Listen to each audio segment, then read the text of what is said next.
Hey, welcome back to Microsoft Project. This is this first video for Lesson 9, Project Schedule Tracking Fundamentals. So way back in the beginning of the course, we talked about the project management cycle, which included the initiation phase, which is when we got our key stakeholders involved. We defined the project scope and goals and budget and the timeline, all that good stuff. And then we've moved into the planning phase, and that's where we've kind of been stuck with our Don Funk music video project up to now. We've been planning out how we're going to execute our project within Microsoft Project and deciding what tasks are needed, what order they need to go in, and who's going to do them, and how much those resources are going to cost. So we are finally ready to move on to the execution of the project. And along with that, you can see we have the monitor and control step encompassing that whole part. So what that's going to mean for us as project managers is that we're very heavy in the plan process, and then other people, the resources that we've assigned to the tasks, are going to start doing the execution. Meanwhile, the project management team is going to be monitoring and controlling the project to make sure that um, it's coming on within the time frame specified, the budget specified, and it's meeting all of the goals and the scope that was set out in the initiation phase.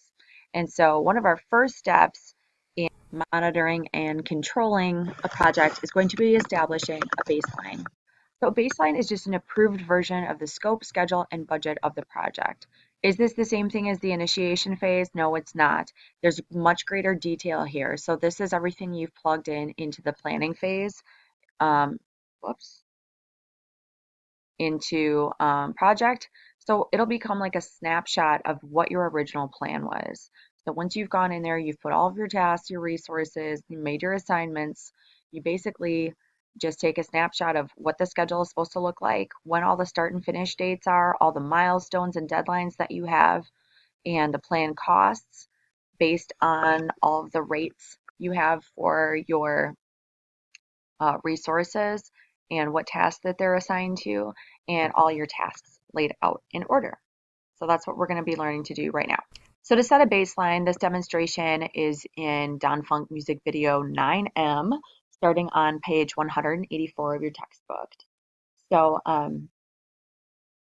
we are going to be up in the project tab up here, which we haven't spent a ton of time in here except for changing our working time.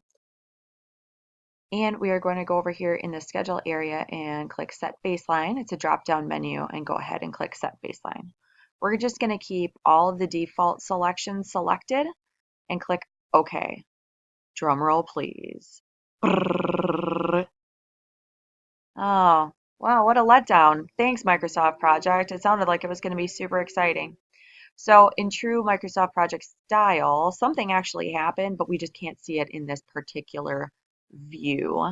So we are going to have to change views. So we're going to go to the View tab, go to our drop-down menu, go to, guess what? More views. And we're going to find Task Sheet. And the Task Sheet is actually a lot like the left-hand side of your Gantt chart view, but it's just got a little bit more detail in it. And then up here in the data section, we're just going to go to tables and go down to variance. Variance refers to the difference between your current start and finish dates for things and the baseline that you set. So voila, here we go. We have our typical tasks, our start date and our finish date. Now we have our baseline start and our baseline finish date, and then the variance between those two. So because we just planned this and we just established our baseline, there's not going to be any variance between those two things, right? Because nothing has changed yet. What'll change as production begins, pre-production begins, things take longer or shorter than we thought they were going to. So instead of it taking 2 weeks to book the dancers or whatever the case may be, maybe they got it done in 5 days, or maybe it took longer than they expected. As we change those dates, that's going to push other tasks that have that particular task as a predecessor, and we'll start to see variance occur between our baseline and our actual start and finish line. This baseline start and finish won't change because that's why we established it. This is basically our record of what was the original plan and how far behind schedule or ahead of schedule are we. So that's, I guess, a good way to think of your baseline. So how do we do that? How do we actually start tracking our project? Well, we are starting on page 187, tracking a project as scheduled. So we want to go back to our Gantt chart view for the time being. And I'm just going to adjust mine so it's a little bit more visible for everybody. We're back to our familiar tasks here. So say this project is already underway. Remember the start date is the 4th of January 2016, and say production or pre-production has been going along for a few weeks, and maybe everything is going according to plan so far. So one way to record that is to go to the project tab, and then in the status group over here, we're going to want to click the update project button. So it says right there on the tooltip, update progress information and reschedule work for some or all of the tasks in the project. So this is what we're going to be using to record where we're at right now. So our first option we have is update work as complete through. And this basically means you're saying, yep, everything is going to plan, everything is working as scheduled. So we want to select this option, and then it gives us a date. So it's probably not going to do that the whole way through a project, but maybe we've been working on it, like I said, for a couple weeks, and things have been going well so far. So we can go ahead and plug in there the date February 12th, 2016, and say that everything has gone the way it was supposed to. So let's click OK and see what happens. No huge discernible change. We want to look at our Gantt bars here for the beginning of the project, and I'm just going to change the view so the time scale is in weeks so we can see it a little bit better. I don't really need the resource names for now. And you can see what project has done is from the beginning of the project until the date of February 12th, it's added this solid dark blue line to those Gantt bars on the scheduling side of the chart. So it means, yep, everything happened exactly as it had already been planned. So let's take a look at task 5 in the greater detail, develop production layouts. And you should be able to scroll right to the task over here. Notice that half of it has been, well, not half of it, a little less than half of it has been marked as being completed on our schedule side. Another way that we can track our project is by entering the completion percentage for a task. So what percent complete is it? So because we are in the middle of February and we're basically in the middle of the duration of this develop production layouts task, we can actually get a little bit more granular on how much of the work has been done. So let's take a look at how to do that. And I'm on page 188 in your book, entering the completion percentage for a task. So in the View tab, we want to go back to the Tables drop-down menu that we used earlier. Click that, and we're actually going to go down to Work. So this Work Tables is just going to give you a different look at the same data for your task. It's still a Gantt chart technically, but instead of having that duration, start and finish date, it's going to give you the total number of work hours that were calculated based on the work formula for that task, and the baseline. How much time was it originally supposed to take? So this would be like the updated version as you go through it. But again, up until this point, we just said that everything has been going swimmingly, so everything's going to match and there's going to be no variance between the baseline amount of work that we thought we were going to have and what has actually occurred. So going down the list, we've got work, baseline, variance, actual, remaining, and notice that couple of these tasks are totally done. There's 0 hours of work remaining.